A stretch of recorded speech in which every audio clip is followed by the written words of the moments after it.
My name is Jake Kennedy, and I'm the author of Apollinaire Speech to the War Medic.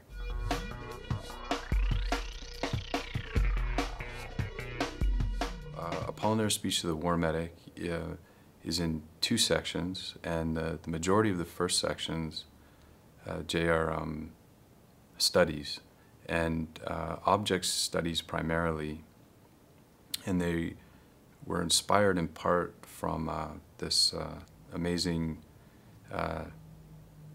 just I guess, mid 20th century French writer, Francis Ponge, and he to me just bridged this gap between the essay, the prose poem, and when I discovered some of his texts, I was just so excited about his meditations on soap and rain and just very kind of everyday objects. So the first section is primarily made up of these studies, and then the second section is called Light in Char, and I actually wrote it in part for my good friend Jason DeWinitz, and I think it's my goofy way of trying to, if the first part of the book is sort of about concrete nouns and objects, I think the last part is trying to think through some abstractions. So I try to take on some ideas of some hokey ideas like loneliness and whatever, but try to find some, or suffering or something, and try to find some comparable images to work through those ideas. So I'm excited about the book in that way, because I think structurally it seems interesting to me. So yeah, and my mom says it's good, so that's what matters.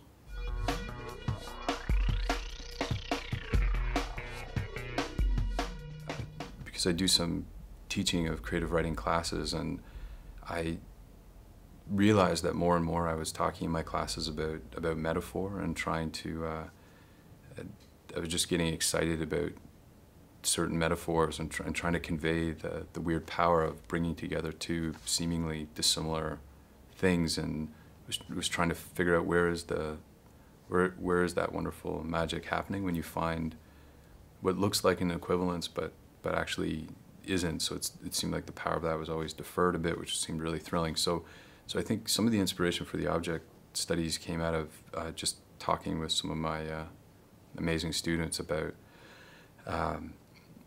the power of metaphor. So and I wanted to think as freshly maybe as I could about some banal objects, and my life is exceedingly banal. So it was the only way to breathe.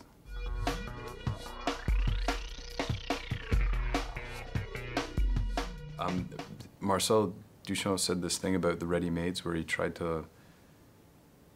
knew he'd found the object when it didn't really appeal to him on any sort of aesthetic level. So he would choose a shovel or a bottle dryer or something like that to lay claim to as a piece of art. And so I think I was motivated a little bit by that. So I was thinking about things like claw hammers and cat piss and things that may not necessarily reek of the aesthetic or something. So yeah.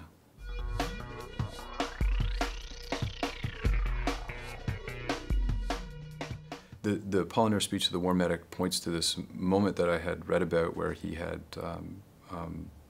gone to the front and received, I believe, a shrapnel wound to the head, but in my mind I'd kind of turned it into him being shot in the head, and I was just thinking about some of his wonderful work, which celebrates the modern, but also is aware that things are really crumbling, and so I just was sort of hallucinating this moment and wondering what, in his suffering and in this kind of maybe terrible euphoria, what might he say to this war medic that was bandaging up his big Apollinaire head.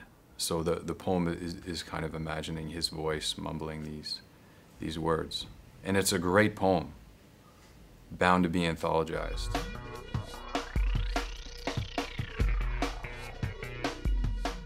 One of the pieces in there is called Beckett. It's got 3 parts, and I think it's knife, hole, and lung are the names of the three sections. And the piece is a meditation on this story I had read about an event that happened to Samuel Beckett when he was walking on a Paris street, two friends, and he was randomly stabbed. And then I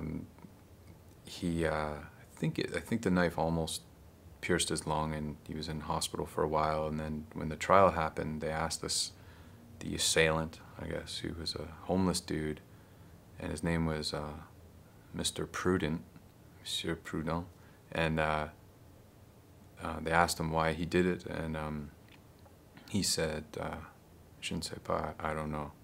And so it seemed, for my sick taste, it seemed like a pretty uncanny mirroring of Beckett's own formal interest in his plays and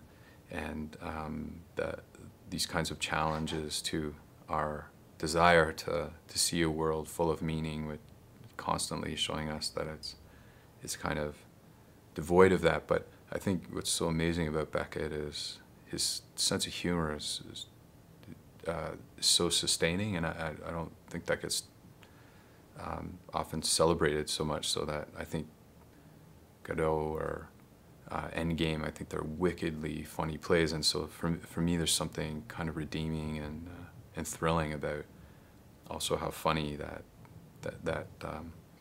come around again-ness is of some of his core themes.